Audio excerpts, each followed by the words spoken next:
ආයුබෝවන් තෙරුවන් සරණයි. දහම් පාසල් අවසාන විභාග පාඩම් හා ප්‍රශ්නෝත්තර සාකච්ඡාව ශාසන ඉතිහාසය.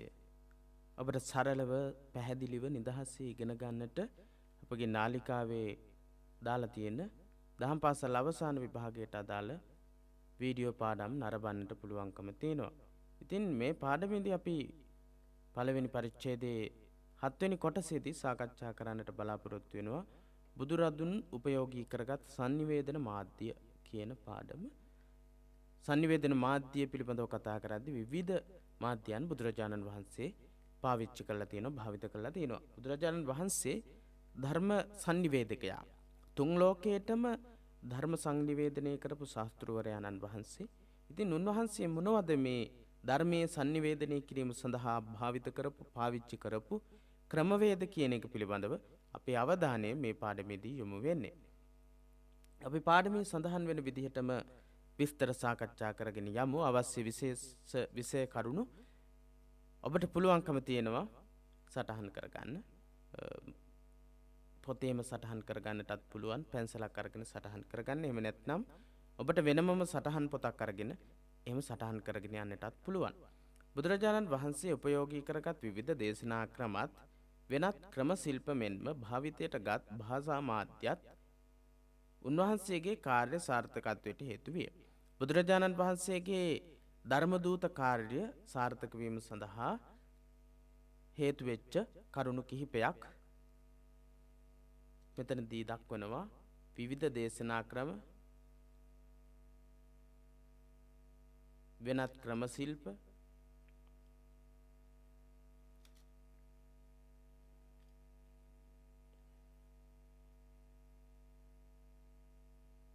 භාවිතයට ගත්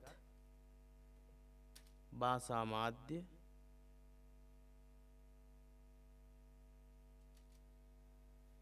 බුදුරජාණන් වහන්සේගේ ධර්මදේශනාව, බුදුරජාණන් වහන්සේගේ දේශනාව සම්බුද්ධ පණිවිඩය ලෝකේ ව්‍යාප්ත වීම සඳහා විශේෂයෙන්ම හේතු වෙච්ච කරුණු තුනක් තමයි මේ විදිහට මේ පාඩමේ දක්වලා තියෙන්නේ.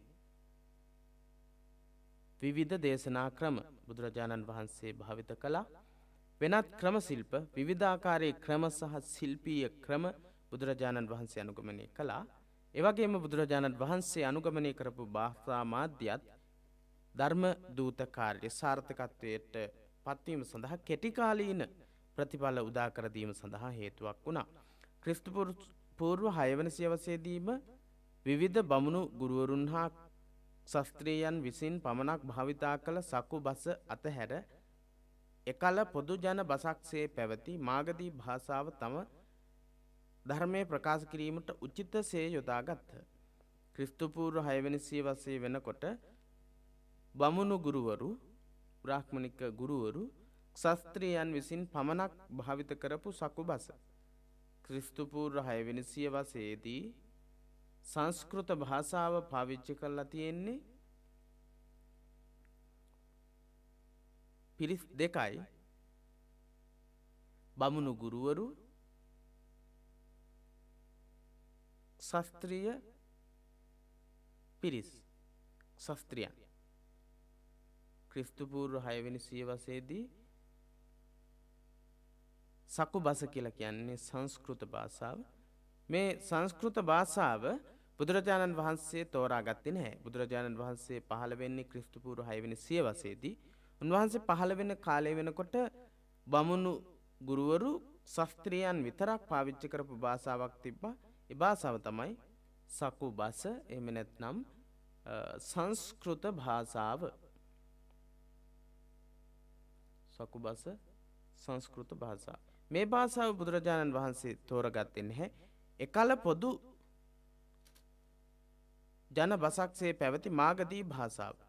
පොදු ජන භාෂාවක්, පොදු ජනයා විසින් භාවිත කරපු භාෂාවක් තමයි මාගදී භාෂාව. සම්බුද්ධ භාෂාව විදිහටත් අපි සාකච්ඡා කරන්නේ මාගදී භාෂාව. ඉතින් විශාල පිරිසක් ක්‍රිස්තු පූර්ව 6 වෙනි සියවස වෙනකොට පාවිච්චි කරපු භාෂාව තමයි මේ මාගදී කියන භාෂාව.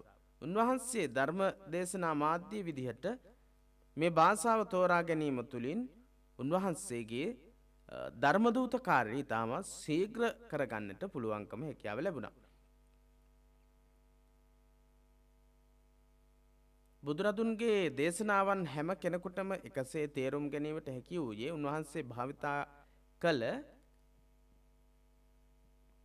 කළ භාෂාවේ පොදු බව නිසාය.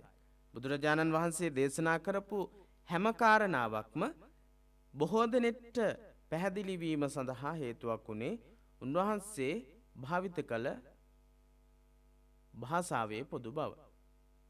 බුදුරජාණන් වහන්සේ විසින් දේශනා කරන ලද සම්බුද්ධ දේශනේ කෙටි කාලයක් තුල බොහෝ දිනෙක අවබෝධ කරගත් උතුම් ධමයක් බවට පත් වූයේ කවර කාරණාවක් පදනම් කරගෙනද කියලා ඇහුවොත් උන්වහන්සේ භාවිත කළ භාෂාවේ පොදු බව. එහෙමනම් උන්වහන්සේ භාවිත කළ ක්‍රිස්තු පූර්ව 6 වෙනි සියවසේ බොහෝ දෙනෙක් භාවිත කළ භාෂාව කුමක්ද? මාගදී භාෂාව කියලා පිළිතුරු දිය යුතුයි. එවෙන්ම සිය ශ්‍රාවකයන්ටද ස්වකීය මාතෘ භාෂාවෙන් ධර්මයේ හැදෑරීමට ඉඩ දුන් බව චුල්ල වර්ගයේ සඳහන් වන ප්‍රකාශයකින් පැහැදිලිය. සිය ශ්‍රාවකයන්ට ස්වකීය මාතෘ භාෂාවෙන් තමන්ගේ මාතෘ භාෂාවෙන් ස්වකීය මාතෘ භාෂාවෙන්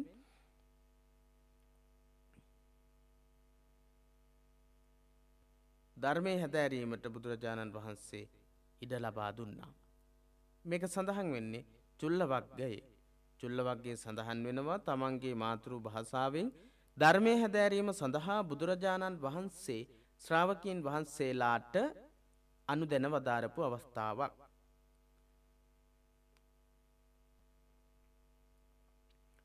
අනුජානාමි භික්කවේ සකාය නිරුක්තියා ධම්මං පරියාපුනිතුන්. ස්වකීය නිරුක්තියෙන් ධර්මය ඉගෙන ගන්නට අවස්ථාව ලබා දීම ගැන කියවෙන චුල්ල වර්ගයේ සඳහන් වෙන ප්‍රකාශය තමයි මේ තියෙන්නේ. අනුජානාමි භික්කවේ සකාය නිරුක්තියා ධම්මං පරියාපුනිතුන්. ස්වකීය නිරුක්තියෙන් ධර්මයේ හැදෑරීමට මහණෙනි ඔබට අවස්ථාව ලබා දෙමි කියන ප්‍රකාශය. අනුජානාමි භික්ඛවේ සකාය නිරුක්තියා ධම්මං පරියාපුනිතුං. ධර්මයේ හැදෑරීමට ස්වකීය භාෂාව ලබා දුන් බව ඒ තුලින් ප්‍රකාශ වෙනවා. යන නිර්දේශයෙන් සඳහන් වන සකාය නිරුක්ති මේ පාඨයේ සඳහන් වෙනවා වචනයක් සකාය නිරුක්ති කියලා. දැන් අපි බලන්නට යන්නේ මොකද්ද මේ සකාය නිරුක්ති කියන්නේ කියන කාරණේ. යන පදයට විවිධ අර්ථ නිරුක්ති ඇත. සකාය නිරුක්ති කියන එකට විවිධ අර්ථ විවරණ තියෙනවා. එහෙත් උගතුන් වැඩි දෙනෙකු එකසේ පිළිගෙන ඇත්තේ එමගින් මාතෘ භාෂාවෙන් ධර්මයේ ඉගෙනීම සඳහා සිය අනුගාමිකයන්ට බුදුරදුන් ඉඩ දුන් අවස්ථාවක් හැටියටය. උගතුන් වැඩි දෙනෙකු පිළිගන්නේ මේ සකාය නිරුක්ති කියන එකේ අදහස විදිහට. වැඩි දෙනෙක් එකම විදිහට පිළිගෙන තියෙන මාතෘ භාෂාවෙන් ධර්මයේ ඉගෙනීම සඳහා සිය අනුගාමිකයන්ට බුදුරජාණන් වහන්සේ ඉඩ දුන්නා කියන එක. මාතෘ භාෂාවෙන් අපි සිංහල ශ්‍රී ලංකාවේ අය සිංහල භාෂාවෙන් හැදෑරීම. ඒ වගේම වෙනත් භාෂාවක් මාතෘ භාෂාව විදිහට සලකන පිරිසක් ඒ භාෂාවෙන් ධර්මයේ හැදෑරීම තමයි මේ සකාය නිරුක්ති කියන එකෙන් අදහස් කරන්නේ කියලා. ස්වකීය මාතෘ භාෂාවෙන් ඉගෙන ගැනීම කියලා බොහෝ දෙනාගේ බොහෝ පඬිවරුන්ගේ පිළිගැනීම වෙනවා. ඉතින් ඒ අපි සඳහන් කළේ බුදුරජාණන් වහන්සේ තෝරාගත් භාෂා මාධ්‍ය පදනම් කරගෙන ධර්මදූත සේවාවේ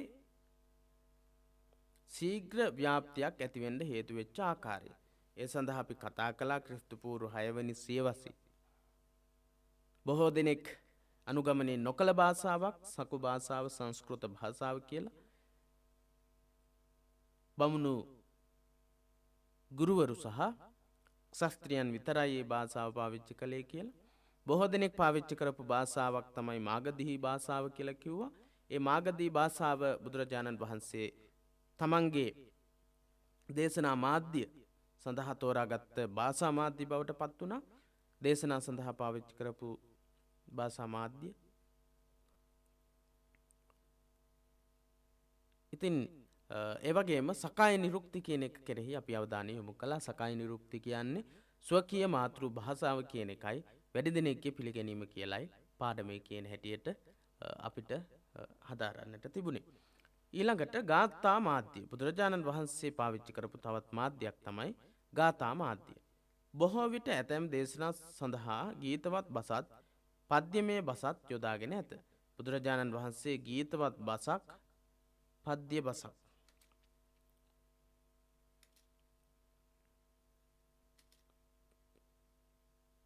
සමහර දේශනා සඳහා පාවිච්චි කරනවා. බුදුරජාණන් වහන්සේ ගීතවත් බස පද්‍ය භාෂාව පාවිච්චි කරනවා. වර්ණ සංඝටනාවෙන් හා පද ලාලිත්‍යයෙන් යුත් ධනිය සූත්‍රය, කසීබාරද්වාජ සූත්‍රය ආදී පද්‍යමය දේශනාවලින් මේ කරුණ ප්‍රකට වේ. බුදුරජාණන් වහන්සේ දේශනා කළා තියෙන කසීබාරද්වාජ සූත්‍රය, ධනිය සූත්‍රය වගේ සූත්‍ර දේශනාවන් උන්වහන්සේ වර්ණ සංඝටනාවෙන් අකුරු සංඝටනාවෙන් කිව්වේ සංයෝග කරලා පදලාලිත්‍යයෙන් යුක්තව දේශනා කරපු දේශනාවන් දෙකක් මෙතනදී උදාහරණ විදිහට කියනවා. දෙක තමයි ධනිය සූත්‍රය. බුදුරජාණන් වහන්සේ ධනිය අරබියා දේශනා කරපු සූත්‍ර දේශනාව. කසීබාරද්වාජට දේශනා කරපු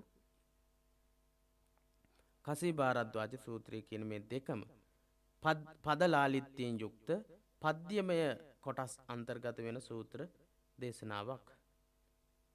දේශනාවන් දෙකක්. ඉතින් අපිට බලන්න පුළුවන් මේ ධනිය සූත්‍රය සහ කසීබාරද්වාජ සූත්‍ර දේශනාව කොයි විදිහටද ත්‍රිපිටක දේශනාව තුළ අන්තර්ගත වෙලා තියෙන්නේ කියලා. ඒ සඳහා අපිට බලන්නට පුළුවන් ත්‍රිපිටකය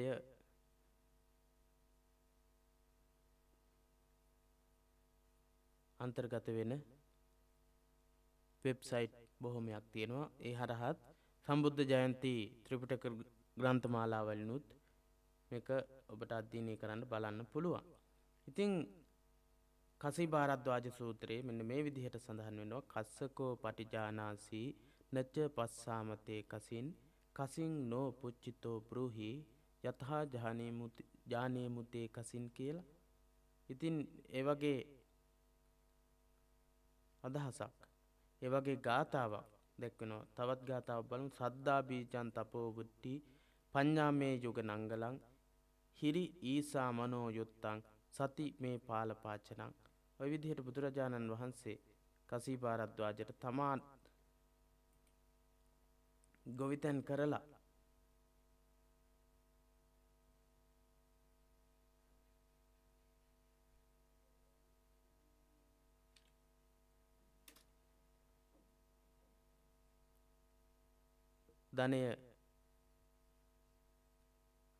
දානය ලබාගෙන වළඳන බව සඳහන් කරනවා. ඉතින් තවත් අපි බලමු ධනිය සූත්‍ර දේශනාවේ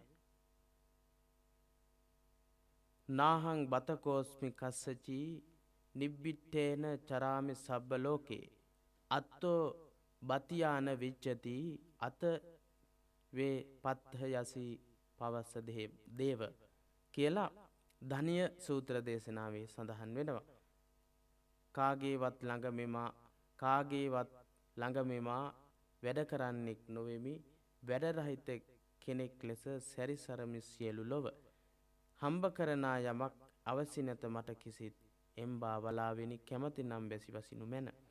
අත්ති වසා අත්ති දේනුපා ගෝ දරණියෝ පවේනියෝපි අත්ති උසබෝපි ගවම්පතිද අත්ති අත චේ පත්ථ යසි පවස්ස දේව. තරුණ වස්සෝද වෙති චූටිවත් පැටවුන්ද වෙති. ගැබ් දරන්න දෙන්නු වෙති පට්ටි ගවයෝද වෙති. වැඩුණු ගවයන් ඇතුළු මහා වස්සෝද වෙති එම්බාවලාවෙනි කැමතිනම් වැසි වසිනු මැන. ඒ විදිහට අපි කතා කළේ බුදු සරණ අන්තර්ජාල කලාපයේ බුදු සරණ පුවත්පතේ සඳහන් වෙන කොටසක් තමයි ඔබට ඒ සූත්‍රය පිළිබඳව යම්කිසි අවබෝධයක් ඇති කර ගැනීම සඳහා දක්වන්නට යෙදුණේ. ඉතින් ඒ විදිහට බුදුරජාණන් වහන්සේ තමන්ගේ දේශනාවන් ගාථා මාධ්‍යයෙන්, පද්‍ය මාධ්‍යයෙන්, ලාලිත්‍යයෙන් ප්‍රකාශ කරන්නට පුළුවන් විදිහට පාවිච්චි කරලා තියෙනවා. හුදෙක් උන්වහන්සේ එය භාවිත කර ඇත්තේ අවබෝධයට හා ධාරණයට පහසු ක්‍රමයක් වශයෙන්. බුදුරජාණන් වහන්සේ මේ විදිහට ගාථා මාධ්‍යයක් පාවිච්චි කරලා තියෙන්නේ අවබෝධයට පහසු ක්‍රමයක්, ධාරණයට පහසු ක්‍රමයක් විදිහට. ගොඩක් විශේෂ කරුණු අතීතයේ ඉඳලා වර්තමානයේ දක්වාම කවි විදිහට සිංහලේ නම් කවි විදිහට පරිහරණය කරද්දී කවි විදිහට මතක තියාගන්න ලේසි. ඉතින් බුදුරජාණන් වහන්සේත් මේ ධර්මයේ දේශනා කරද්දී පද්‍ය මාධ්‍ය භාවිත කරන්නට ප්‍රධාන හේතුවක් බවට පත් වෙනවා. අවබෝධයට පහසු වෙනවා. ඒ වගේම ධාරණයට පහසුවක් වෙනවා. මතක තබා ගැනීමට පහසුවක් වෙනවා. කුඹරක් සාමින් සිටි කසීභාරද්වාජට ගාථාවකින් බණ කියවේ ඔහු පැහැදීමට තිබූ එකම මග එය වූ බැවිනි. කුඹරක් සාමින් තමයි හිටියේ ගොවියන් 500 දෙනෙක් සමග සීසෑම සිදු කරමින් හිටියේ. ඉතින් මේ භාරද්වාජ සමීපයට වැඩම කරන බුදුරජාණන් වහන්සේ ඔහුට දේශනා කරනවා ධර්මයේ ගාථා මාධ්‍යයෙන්. ඉතින් කුඹුරක වෙහෙසට පත් වෙලා එහෙම ඉන්න කෙනෙක්ට ගාථා මාධ්‍යකින් බුදුරජාණන් වහන්සේ ධර්මයේ දේශනා කරද්දී ඒ පුද්ගලයාගේ හිත පළමු කොටම සංවර කරගන්න, ඒ හිත නිවන්න හේතුවක් බවට පත් වෙනවා. එහෙත් එමගින් උන්වහන්සේ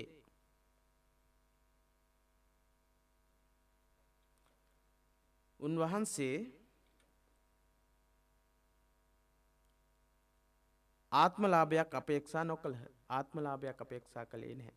ගාථාවෙන් දහම් දෙසා ලත් දානය නොවැළඳ වූයේ ඒ නිසාය.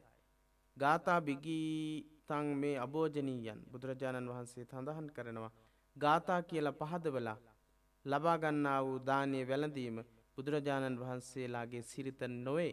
ඒ නිසා මට ඔය කංසපාතිය එහෙම නැත්නම් කිරිබත් පාත්‍රයේ කිරිබත් පූජා කරපු කිරිබත් මට එපා කියලා බුදුරජාණන් වහන්සේ ප්‍රතික්ෂේප කරනවා. ඉතින් පසු කාලීන බෞද්ධ ආචාර්යවරුද ධර්ම ප්‍රචාරයේ යෙදී මේ ක්‍රමය මාධ්‍ය කරගත්ත. මේ ගාථා මාධ්‍ය පස්සේ කාලේ භික්ෂුන් වහන්සේලාත් තමන්ගේ මාධ්‍ය බවට පත් කරගෙන තියෙනවා. අශ්වඝෝෂ ආචාර්යපාදයන් සෞන්දරානන්දය රචනා කළේ ගීතයෙනි. අශ්වඝෝෂ ආචාර්යපාදයන් වහන්සේ මහායානික ආචාර්යවරයෙක් විදිහට තමයි බෞද්ධ සාහිත්‍යයේ සඳහන් වෙන්නේ.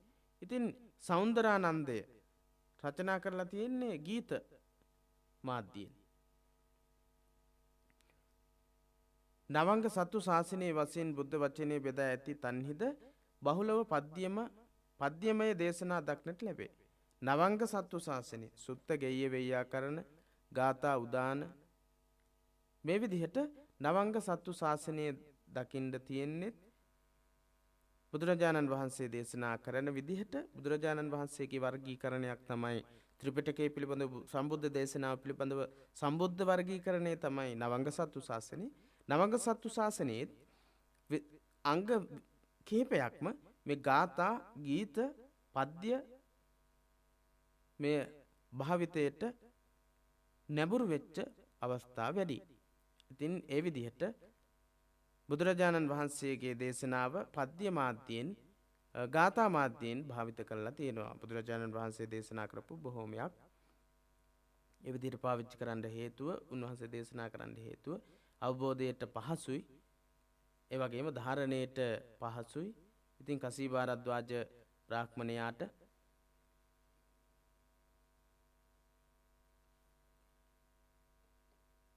මේ සූත්‍ර දේශනාවෙන් ධර්මයේ දේශනා කළා ගාථා මාත්‍යයෙන් ධර්මයේ දේශනා කළා බුදුරජාණන් වහන්සේ අපේක්ෂා කළේ ඔහුගේ සැනසීම ලබා දීම ඔහුට අවබෝධය ඇති කරවීම. අශ්වඝෝසාචාර්ය පාදයන් වහන්සේ සෞන්දරානන්ද මහා කාව්‍ය රචනා කරන්නේ ඒක රචනා කරලා තියෙන්නේ ගීත මාධ්‍යයෙන්. නවංග සත්තු ශාසනයේ අංග කිහිපයක්ම ගාථා හෝ පද්‍ය මාධ්‍ය ප්‍රකාශ වෙන ගාථා පද්‍ය වලට ඇතුළත් වෙන කොටස් තමයි අන්තර්ගත වෙන්නේ. එතකොට පද්‍ය මාධ්‍ය පිළිබඳව කතා කරද්දී ගාථා මාධ්‍ය පිළිබඳව කතා කරද්දී ඒ විදිහට සුවිශේෂත්වයක් සම්බුද්ධ ශාසනයේදී පද්‍ය මාධ්‍යයට ගාථා මාධ්‍යයට ලැබිලා තියෙනවා. බුදුරජාණන් වහන්සේ දේශනා කරපු මේ දේශනා තුල තියෙනා වූ මනෝවිද්‍යානුකූල පදනම පිළිබඳවයි ඊළඟට අපි කතා කරන්නේ. බුදුරදුන්ගේ දේශනා පර්යායන් බොහෝ දුරටම මනෝ විද්‍යානුකූලව මෙන්ම පුද්ගල විවිධතා අනුව ගොඩනැගී තිබිනි. බුදුරජාණන් වහන්සේගේ දේශනා බොහෝ දුරට මනෝ විද්‍යානුකූල පදනම් ඒ වගේම පුද්ගල විවිධතා අනුව ගොඩනැගුණු මනෝ විද්‍යානුකූලව පුද්ගල විවිධතා හඳුනාගෙන කරනු ලබන විශිෂ්ට දේශනාවක් විදිහට තමයි සම්බුදුරජාණන් වහන්සේ මේ දේශනාව පවත්වලා තියෙන්නේ. දාන කතා, සීල කතා, සග්ග කතා ආදී වශයෙන් අනුපිළිවෙල ක්‍රමයට ආරම්භ කොට පුද්ගලානුකූල ගැඹුරු හරවත් ධර්මයක් ඉදිරිපත් කිරීම එක් විශේෂ ක්‍රමයක් විය. දාන කතා, සීල කතා, සග්ග කතා ආදී වශයෙන් අනුපිළිවෙල කතා, ආනුපුබ්බී කතා අනුපිළිවෙල ක්‍රමයකට ආරම්භ කරලා පුද්ගලයාට දැනෙන විදිහට අවබෝධ වෙන විදිහට ගැඹුරු තැන දක්වා අරගෙන යන ක්‍රමය ආනුපුබ්බී කතා හෙවත් අනුපිළිවෙල ක්‍රමයකට දේශනා කිරීම එක ක්‍රමයක්. පුද්ගලයාගේ කායික හා මානසික වූත් పూర్ව සූදානම ගැන තිබුණු නිරීක්ෂණයකින් පසුව බුදුරදුන් දහම් දෙසා ඇත. පුද්ගලයාගේ කායික හා මානසික වූත් పూర్ව සූදානම ගැන කායික මානසික పూర్ව සූදානම කොයි විදිහටද මේ පුද්ගලයාගේ පවතින්නේ කියලා බලලා තමයි බුදුරජාණන් වහන්සේ ධර්මයේ දේශනා කරන්නේ. කච්චිතේ කමනීයං කච්චයාපනීයං කච්චිතේ බාලහා දුක්ඛා වේදනා. මේ සඳහන් වෙන පාඩය බොහෝ සූත්‍රවල දක්නට ලැබෙනවා. අපිට විශේෂයෙන්ම මතක හැටියට ඔබට මතක ඇති පිරුවානා පොත් වහන්සේ තුල තියෙන කස්සපත් තේර බොජ්ජංග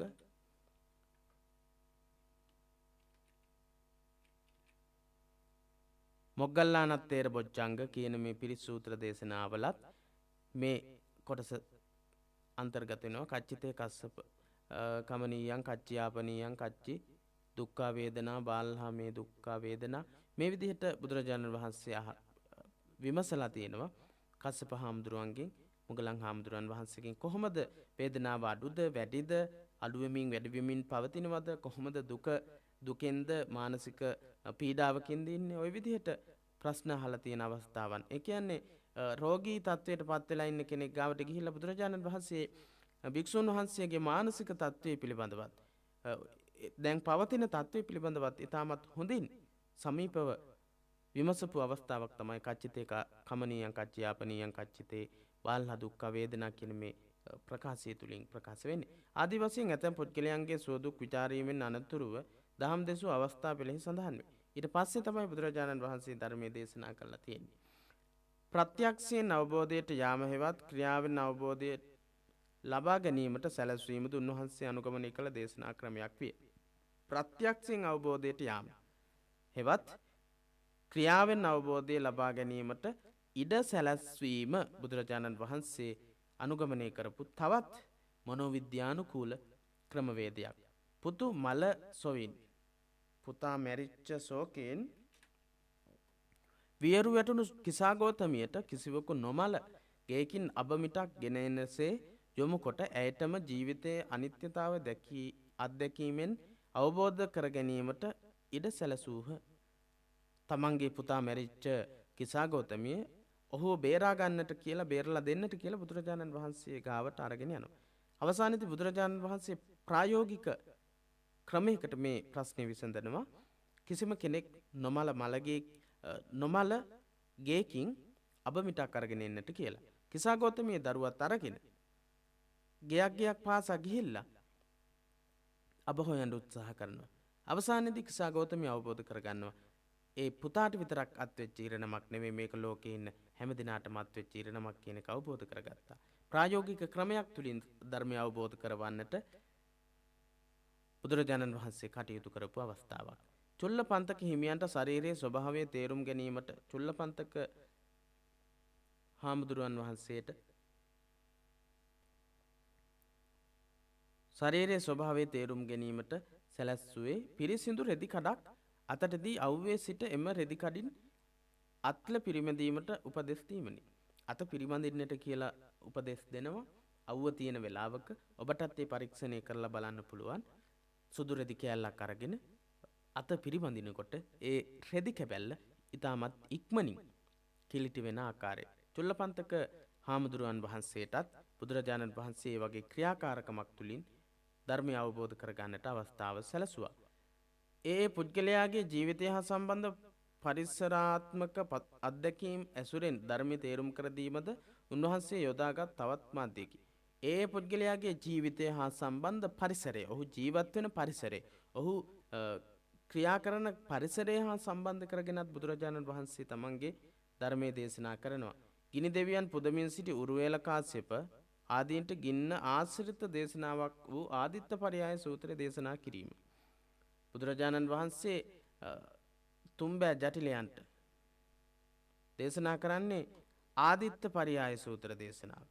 ආදිත්ත පරයාය දේශනාවේ සූත්‍ර දේශනාවේ උගන්වන්නේ ගින්න උපමා කරගත්ත දේශනාවක්. ගිනි දෙවියන් පුදමින් තමයි උරුවෙල් කාශ්‍යප, නදී කාශ්‍යප, ගයා කාශ්‍යප කියන මේ තුම්බෑ ජටිලයන් තුන්දෙනා හිටියේ. ඉතින් ඒ අයට මේ වගේ ඒ අය අනුගමනය කරපු ඒ අය ජීවත් වෙච්ච පරිසරය, ඒ අයගේ ආගමික පරිසරය, ඒ අයගේ විශ්වාසය පදනම් කරගත්ත ඉගැන්වීම් මේ හැම එකකටම ගැලපෙන විදිහේ දේශනාවක් තමයි බුදුරජාණන් වහන්සේ අනුගමනය කරලා තියෙන්නේ.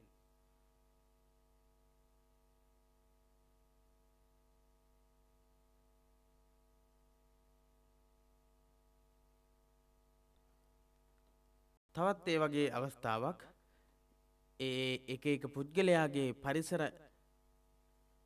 පරිසරය සම්බන්ධ කරගෙන ඒ දේශනාවන් පැවැත්වීම සම්බන්ධ උදාහරණයක්.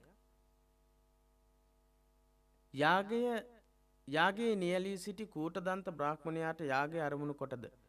කූටදන්ත කියන බ්‍රාහ්මණයා යාගයේ අරමුණු කොට යාගයේ නිතරම නියැලිච්ච කෙනෙක්. යාගය අරමුණු කරගෙන තමයි කූටදන්ත බ්‍රාහ්මණයාට බුදුරජාණන් වහන්සේ ධර්ම දේශනා කළේ. දඩයම් කරුවෙකුව සිට පැවිදි වූ අරිට්ඨ තෙරුන්ට සර්පයන් අල්ලන්නක උපමා කොට බුදුරදුන් ධර්මයේ ගැන්වූ හැටි.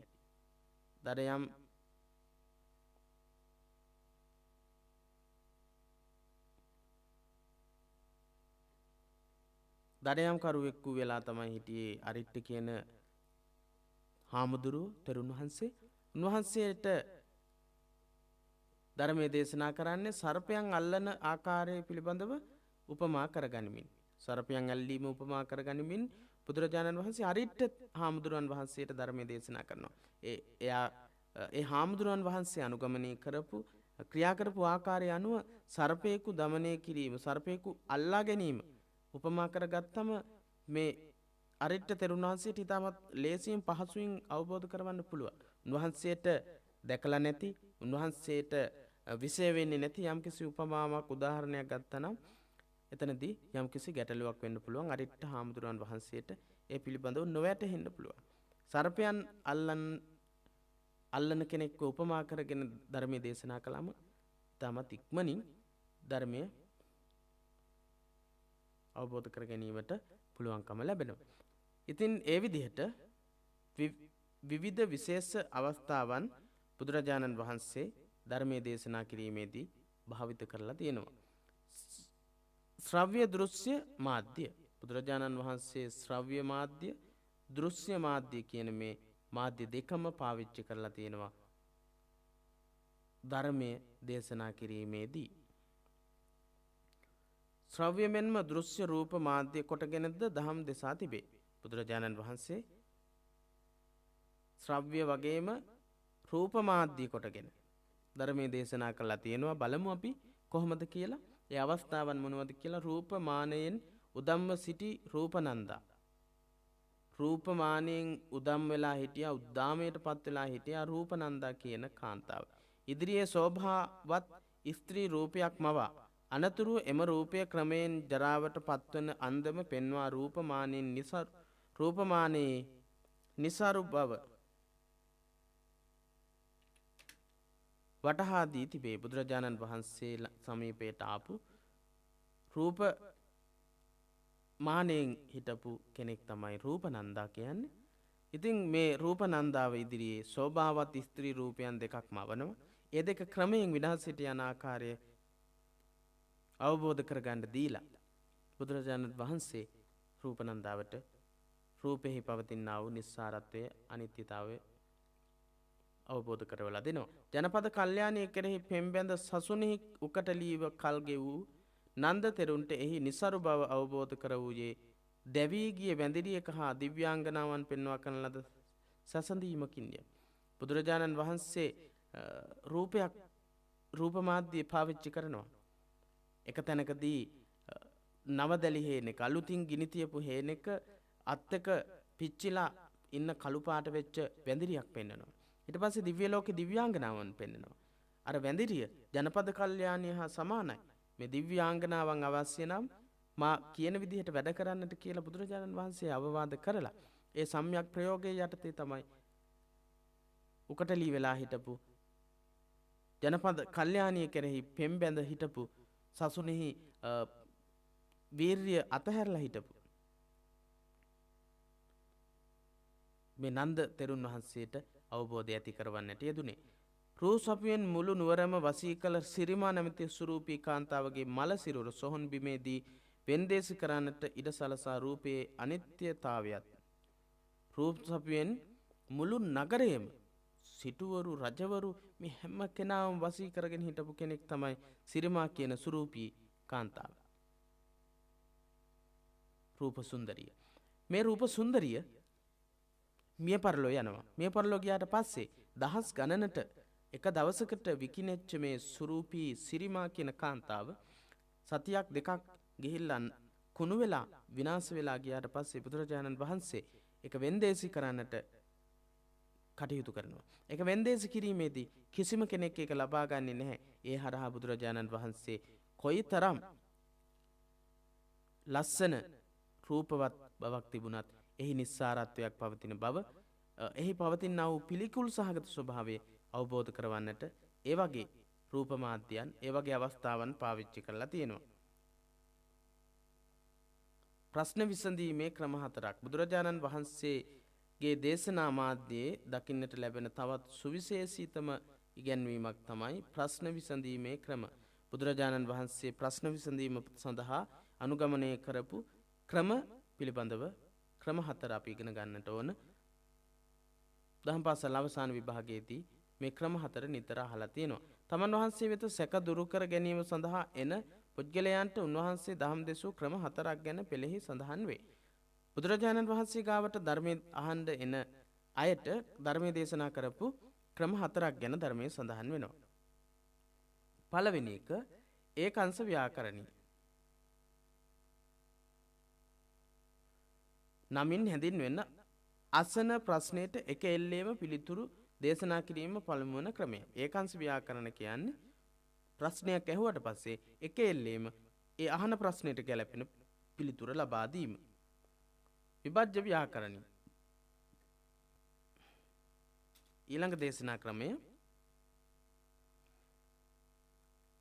ප්‍රශ්න කොටස් වලට බෙදා විග්‍රහ කොට එක් එක් කොටසට වෙන වෙන වශයෙන් පිළිතුරු සැපයීම දෙවන ක්‍රමයයි. විභජ්‍ය කියන්නේ බෙදීම කියන එක. ඉතින් බුදුරජාණන් වහන්සේගේ දෙවනි දේශනා ක්‍රමය තමයි බෙදලා කරුණු කොටස් වලට බෙදලා ධර්මයේ දේශනා කිරීම. ඊළඟ දේශනා ක්‍රමය බුදුරජාණන් වහන්සේගේ සම්මා සම්බුදුරජාණන් වහන්සේගේ තුන්වෙනි දේශනා ක්‍රමය පටිපුච්ඡා ව්‍යාකරණී. එවත් ප්‍රති ප්‍රශ්න නගමින් දහම් දෙසීම තුන්වෙනි ක්‍රමය. ප්‍රශ්නකරු වෙත ඊට ගැළපෙන වෙනත් ප්‍රශ්න ඉදිරිපත් කිරීම ඒවාට ලැබෙන පිළිතුරු අනුව විසඳුම් ලබා ගැනීමට සැලැස්වීම මේ පටිපුච්ඡා ව්‍යාකරණීය ප්‍රතිප්‍රශ්න නගමින් කරන දේශනාවේදී දකින්න තියෙන ලක්ෂණ. තපනීය හතරවෙනි කොටස තමයි තපනීය. තපනීය කියන්නේ හෙවත් ඉවතලන ප්‍රශ්න හතර වෙන්නයි.